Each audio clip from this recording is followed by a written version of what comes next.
আপনার ক্ষমতা, মেম্বারের ক্ষমতা পার্থক্য আছে, আপনার ক্ষমতা চেয়ারম্যানের ক্ষমতা পার্থক্য আছে, আপনার ক্ষমতা এমপির ক্ষমতা পার্থক্য আছে। এই পৃথিবীর জমিনে মেম্বারের পাওয়ার আছে, চেয়ারম্যানের ক্ষমতা আছে, এমপির ক্ষমতা আছে, কিন্তু আমরা যখন বলি ওলি আল্লাহর ক্ষমতা আছে, তখন এক দলের গায়ে চুলকানি শুরু হয়ে যায়। কথা বলেন ঠিক কিনা?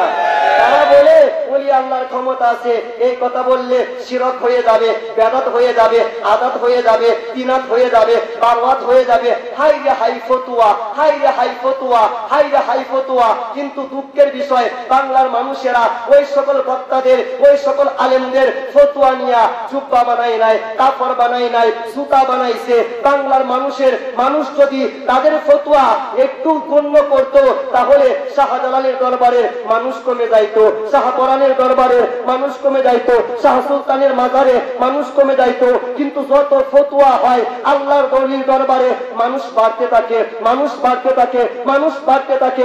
এর দ্বারা বোঝা যায় বাংলার মানুষ ওই সকল মোল্লার ফতুয়া মানে না, আল্লাহর ওলির দরবার ছাড়ে না। কথা বলেন ঠিক কিনা? আরেকটা আওয়াজ তুলে বলেন ঠিক কিনা? আল্লাহর ওলির দরবার আগেও ছিল, এখনো আছে, কিয়ামত পর্যন্ত থাকবে। আরে আপনি বিরোধিতা করে আল্লাহর ওলির দরবার ধ্বংস করবেন কেমনে? গৌর গোবিন্দ রাজা হওয়ার পরেও পারে নাই এই পৃথিবীর জমিনে, পৃথ্বীরাজ এত বড় রাজা হওয়ার পরেও পারে নাই এই পৃথিবীর জমিনে, সম্রাট আকবর সম্রাট হওয়ার পরেও পারে নাই। শাহজালাল ঠিকই আছে, শাহপরান ঠিকই আছে, শাহ সুলতান ঠিকই আছে, বরপীর হুজুর পাক ঠিকই আছে, মুজাদ্দেদ আল ফেসানি ঠিকই আছে, কাউসে পাক ঠিকই আছে, হযরত বাহাউদ্দিন নকশবন্দি ঠিকই আছে, সুলতানুল হিন্দ খাজা গরিবে নওয়াজ মঈনুদ্দিন চিশতি, হাসান সানজারি রাদিয়াল্লাহু তাআলা আনহু ঠিকই আছে। যে সকল মোল্লারা বাড়াবাড়ি করতেছে, 5 বছর পরে ওদের অস্তিত্ব খুঁজে পাওয়া যাবে না। কথা বলেন ঠিক কিনা?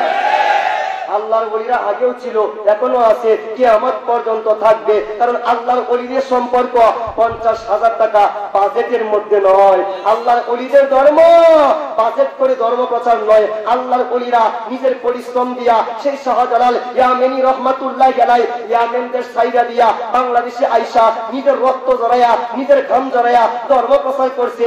আজকে আমরা 50,000 টাকা না হইলে সাক্কা চলে না, 50,000 টাকা না হইলে বেহেশতের বাগানে আসতে মন চাই না। আর এই সকল বক্তারা যখন আল্লাহর ওলির মাজার ভাঙতে চায়, আল্লাহ এদের ঠ্যাং ভাঙে দেয়। কথা বলেন ঠিক না? সম্মানিত বাবাজিরা, আল্লাহর ওলির দরবার আগেও ছিল, এখনো আছে, কিয়ামত পর্যন্ত থাকবে। আমার মতো মোল্লা বিয়া না করলে 100 বছর পরে আমার মতো মোল্লাকে কেউ চিনবে না, আমার নাম উচ্চারণ করলে কেউ মনে রাখবে না। আমার দরবারে, আমার মাজারে মানুষ গরু নিয়ে যাইব দূরের কথা, ছাগল নিয়ে যাইব দূরের কথা। আমার মতো মোল্লা বিয়া না করলে 100 বছর পরে আমার মাজারে, আমার দরবারে গরু হয়ে যাইব দূরের কথা, একটা কুত্তাও হয়ে যাইব। হাসান আমিসা ওই কথা বলে না কেন? আমার মতো মোল্লা বিয়া না করলে কেউ আমার চিনবো? বিয়া না করলে বউ নাই, বউ না করলে পোলাপান আছে নাকি? কি করেন আপনারা? কি করেন? বউ না থাকলে পোলাপান হয়। তো ওয়াসিলা হচ্ছে বউ, যারা ওয়াসিলা মানে না এরা বউ সারা পোলাপান চায়। কথা বলেন ঠিক কিনা? বউ সারা পোলাপান চাইলে এদের কি জন্ম ঠিক থাকতে পারে? পারে না। ওয়াসিলা আগে, ওয়াসিলা ছাড়া নামাজ পড়া যায় না। এবার বলেন আমরা নামাজ পড়ি কয় ওয়াক্ত? সবাই বলেন, এই জুড়ছে বলেন, হইছে না তো? নামাজ কয় ওয়াক্ত? 5 ওয়াক্ত। মেরাজের ময়দানে আমার আল্লাহ, আমার নবী আল্লাহর দরবারে গেছে, আমার আল্লাহ নবীকে 50 ওয়াক্ত নামাজ হাদিয়া দিছে। 50 ওয়াক্ত লইয়া 6 নাম্বার আসমানে আইছে। মুসা নবী বলে, ইয়া রাসূলুল্লাহ, উম্মতের জন্য কি লইয়া যাইতাছেন? তখন আমার নবী বলে 50 ওয়াক্ত নামাজ। মুসা নবী বলে, আমার উম্মতের উপরে 3 ওয়াক্ত নামাজ ফরজ ছিল, এরা আদায় করতে পারে নাই। আর আপনার উম্মত শারীরিকভাবে দুর্বল হইব, মানসিকভাবে দুর্বল হইব, বয়সগতভাবে দুর্বল হইব, এরা 50 ওয়াক্ত পড়তে পারতো না। কমায় আনেন। আমার রাসূলুল্লাহ কমানোর জন্য আল্লাহর দরবারে 9 বার গেছে, 9 বার গেছে, 5 ওয়াক্ত করে কমছে, 5 × 45 কমে গেছে, 50 থেকে রইছে 5 ওয়াক্ত। এবার বলেন, যারা সরাসরি মানতে চায়, ওয়াসিলা মানতে চায় না, আমার রাসূলুল্লাহ সরাসরি যে নামাজ নিয়ে আসছিল এটা ছিল 50 ওয়াক্ত। আর মুসা নবীর ওয়াসিলায় যেই নামাজ আমরা পাইছি এটা হচ্ছে 5 ওয়াক্ত। যারা ওয়াসিলা মানে না এদের জন্য নামাজ 50 ওয়াক্ত। আর যারা ওয়াসিলা মানে তাদের জন্যই 5 ওয়াক্ত, কথা বলেন ঠিক কিনা? তো ওয়াসিলা না মানলে নামাজ কয় ওয়াক্ত, কথা বলেন?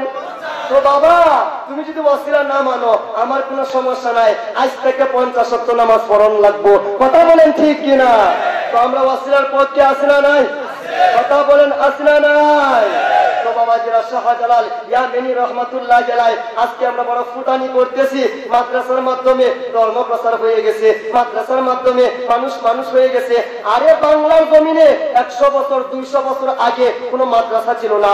ভারতীয় উপমহাদেশের মধ্যে 200 বছর আগে কোনো মাদ্রাসা ছিল না। ভারতের কলকাতা আলিয়া মাদ্রাসা 200 বছর আগে অস্তিত্ব ছিল না। বাংলাদেশের হাটহাজারী মাদ্রাসা, ঢাকা আলিয়া মাদ্রাসা 200 বছর আগে কোনো অস্তিত্ব ছিল না। কিন্তু যখন মাদ্রাসার অস্তিত্ব ছিল না, শাহজালালের খানকা ছিল, শাহপরানের খানকা ছিল, শাহ সুলতানের খানকা ছিল, শাহজামালের খানকা ছিল, শাহ কামালের খানকা ছিল, এনায়েতপুরীর খানকা ছিল, শম্ভুগঞ্জের খানকা ছিল।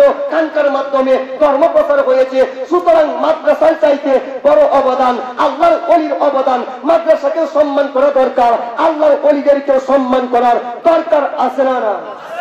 সবাই বলেন দরকার আছে না নাই? আমার মতো মুল্লা বিয়া না করলে কেউ চিনবো, কথা বলেন কেউ চিনবো? কিন্তু শাহজালাল ইয়ামিনী আল মুজাররাদি রাদিয়াল্লাহু তাআলা আনহু উনি জীবনে বিয়ে করে নাই, উনার কোনো বউ নাই, উনার কোনো সন্তান নাই। আমাকে 100 বছর পরে কেউ চিনে না, একটা কুত্তাও মনে রাখে না। কিন্তু শাহজালাল রহমাতুল্লাহ আলাইহি 700 বছর হয়ে গেছে, শাহপরান রহমাতুল্লাহ আলাইহি 700 বছর হয়ে গেছে, শাহ সুলতান কমরউদ্দিন রুমি রহমাতুল্লাহ আলাইহি 1000 বছর হয়ে গেছে।